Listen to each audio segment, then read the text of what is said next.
আপনি কি কখনো এমন পরিস্থিতিতে পড়েছেন যেখানে ঠিক আর ভুলের পার্থক্য বোঝা কঠিন হয়ে যায়? আজ থেকে হাজার হাজার বছর আগে কুরুক্ষেত্রের যুদ্ধক্ষেত্রে অর্জুনের মনেও ছিল ঠিক এমনই দ্বন্দ্ব। আর তখনই শ্রীকৃষ্ণ দিয়েছিলেন এমন এক উপদেশ যা আজও আমাদের জীবনকে পথ দেখায়। মহাভারতের যুদ্ধ শেষ হয়েছে। কুরুক্ষেত্রের ময়দান এখন নীরব। চারিদিকে পড়ে আছে ভাঙা রথ, ভাঙা অস্ত্র আর অগণিত বীরের নিথর দেহ। পাণ্ডবরা জয়ী হয়েছেন, কিন্তু বিজয়ের আনন্দে শান্তি নেই, আছে শুধু গভীর বিষাদ। সন্ধ্যার সময় অর্জুন একা বসে আছেন যুদ্ধক্ষেত্রের এক কোণে। তার মনে প্রশ্নের ঝড়। তিনি ভাবছেন, আমি কি সত্যিই এত বড় বীর, নাকি সব কিছুই শ্রীকৃষ্ণের ইচ্ছায় হয়েছে? ঠিক তখনই শ্রীকৃষ্ণ ধীরে ধীরে এগিয়ে এলেন। অর্জুন উঠে দাঁড়িয়ে প্রণাম করে বললেন, হে মাধব, আজ এক কথা মনে বড় আঘাত করছে।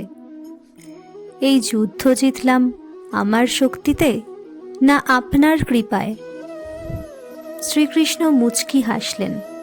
তিনি বললেন, হে অর্জুন, এই প্রশ্নের উত্তর তুমি নিজেই খুঁজে পাবে।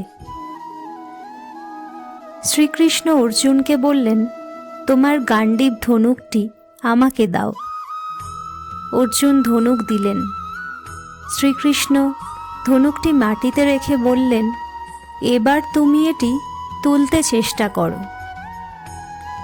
অর্জুন অবাক, যে গাণ্ডীব দিয়ে তিনি অসংখ্য মহারথীকে পরাজিত করেছেন, সেই ধনুক আজ তিনি নিজেই তুলতে পারছেন না। তিনি প্রাণপণ চেষ্টা করলেন, কিন্তু ব্যর্থ হলেন।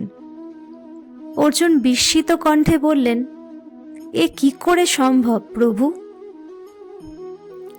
শ্রীকৃষ্ণ শান্তভাবে বললেন, যখন যুদ্ধ চলছিল তখন তোমার শক্তির সঙ্গে ছিল আমার কৃপা। আজ সেই কৃপা সরিয়ে নিয়েছি, তাই তুমি অসহায়। অর্জুন লজ্জায় মাথা নিচু করলেন। তিনি বললেন, তাহলে আমি কি কিছুই নই? শ্রীকৃষ্ণ বললেন, না অর্জুন, তুমি মাধ্যম। কর্তব্য করো তুমি, ফল ঘটায় ঈশ্বর। এরপর শ্রীকৃষ্ণ আকাশের দিকে তাকিয়ে বললেন, অহংকারী মানুষের সবচেয়ে বড় শত্রু। যে নিজেকে কর্তা ভাবে সে ভ্রান্ত। অর্জুন তখন গভীরভাবে উপলব্ধি করলেন, তার বীরত্বের পেছনে আসল শক্তি ছিল ঈশ্বরের আশীর্বাদ। তিনি কাঁপা গলায় বললেন, হে কেশব, আজ আমার চক্ষু খুলে দিলেন। আমি আজীবন আপনার শরণে থাকব। শ্রীকৃষ্ণ তখন মৃদু হেসে বললেন, যে নিজেকে শূন্য করে সেই আমায় পায়। সেই সন্ধ্যায় অস্তগামী সূর্যের আলোয় অর্জুন প্রথমবার বুঝলেন, সত্যিকারের শক্তি নম্রতায়, সত্যিকারের বিজয় অহংকার ত্যাগে। জীবন নিজেই এক যুদ্ধক্ষেত্র।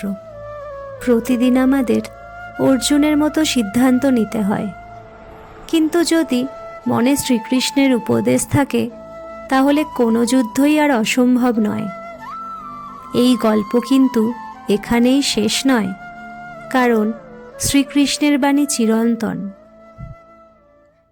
এই গল্প থেকে যদি আপনি কিছু শিখে থাকেন, তাহলে এখনই এই ভিডিওটি লাইক করুন, কমেন্টে জানান আপনার মতামত।